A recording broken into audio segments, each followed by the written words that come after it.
Good job. Here, let me throw this for you real quick. Woo, it is hot. It is only 7 in the morning and it is hot. So as you guys can see, the water is still absolutely beautiful. Despite all the craziness that's been happening in the last few days, I'm still going forward and getting in the water, even if I got to do it right here in the park, which I'm gonna do. First things first, I need to get a few things, like I've mentioned before. I'm not gonna be spearfishing because you can't do any kind of spearfishing here in the park, but I do have some GoPros and action cams. So I wanna get a few things to set those up to get you guys some underwater images the best I can. I also want to put together a little dive float. It's just something that sits on the surface, has a little dive flag. Because this area is a bay, because it is frequented by fishermen, they tend to come in to shore. I mean, in fact, right down there at the end is where they launch their boats. So it's good to have something out on the water, sticking up, to let them know that you're there. It's really hard to see a person, especially if they're in a camouflaged or black wetsuit in an area like this. You kind of disappear into the water. And so if the fisherman's not paying attention, which, you know, why would he be searching for you? It's a possibility you could get hit. So have one of them dive flags up, especially if you don't have a partner to go out there with. And you just let everyone know that you're there. So now I can't afford one of the big fancy ones, you know, the big red inflatable float with the flag and the whole shebang, but I do have an idea. I'm stealing this idea actually from another YouTuber. I can't remember his name, but I will find it and I'll put it right here on the screen for you guys so you can check him out. He's a free diver, spear fisherman in California. And, you know, he's got a pretty cool setup. I like it. I like it a lot. So we're going to finish our walk. And, yeah, I'm going to start working on that this week. Getting in the water. Because if you can't tell, it is hot.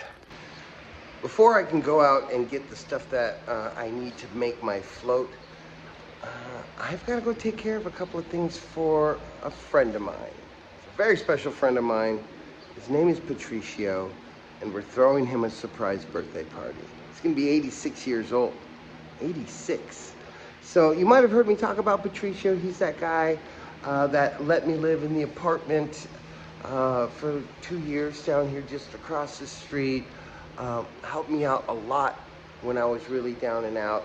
Still helps out. The guy's got a heart of gold, and it's his birthday. So we're gonna throw a little surprise birthday party. They're doing a little bit of a distraction right now, getting him out of the house. I need to go get some tacos and things like that, I guess, you know, to help cater with the food and stuff. And you know, then I guess eat tacos and cake. So we're gonna go do that first. Tomorrow, I have to do some work in the back. I have to, with this heat, those plants require a lot of water. They require a lot more attention. I'm sort of growing, sorry about that, airplane. We have our own airport, which is great and bad. It's great we have an airport, but yeah. Anyways, I'm growing my own mulch, basically, and I'm trying to turn that blow sand back there into some kind of something nice. So I've got a lot of native plants that grow really well in this sort of area. Some oceanic purslane and chia. There's some, I believe, cumin I got going out there. A lot of stuff I'm trying desperately to encourage to grow, but it requires a lot of work. And then the larger plants require that mulch. So as these fast-growing other plants go, I'm literally like pruning them as I would, say, a cannabis plant to produce multiple stalks, so that I have lots of vegetation to put down underneath the trees. I'll show you guys tomorrow. Let's go get some tacos.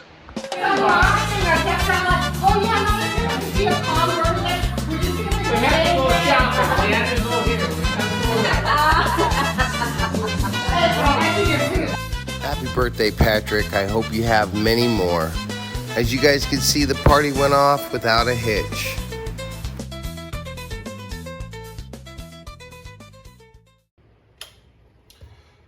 It's Friday the 13th, guys. It is 6:30 in the morning, and it is already ripping hot.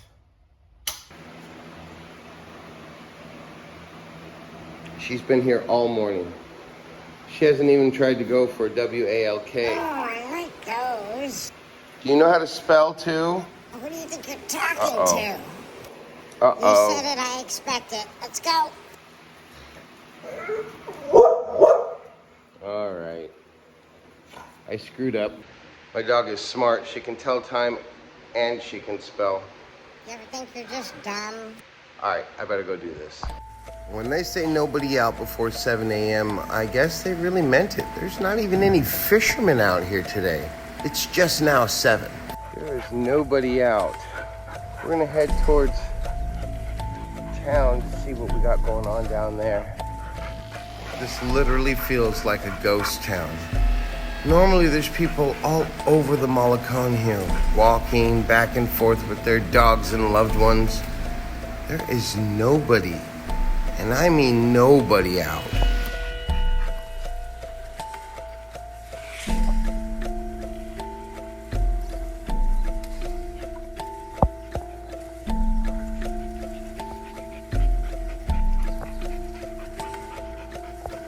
I don't know about you guys, but this empty beach and having nobody around makes me feel like I can only do one thing. You are correct.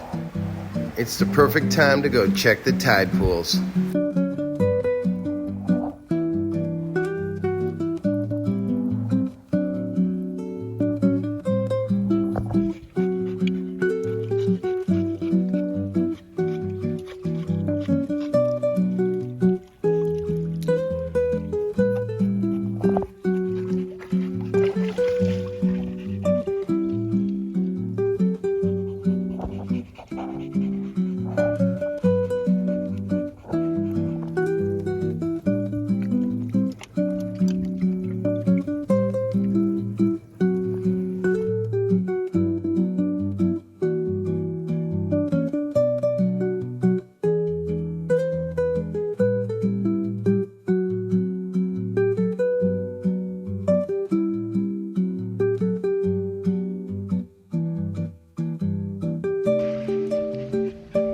Kind of nice having the beach all to myself.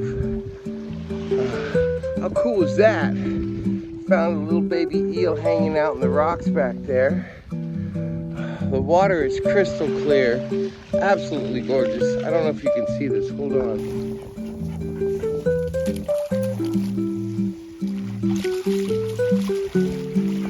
A little difficult to see, but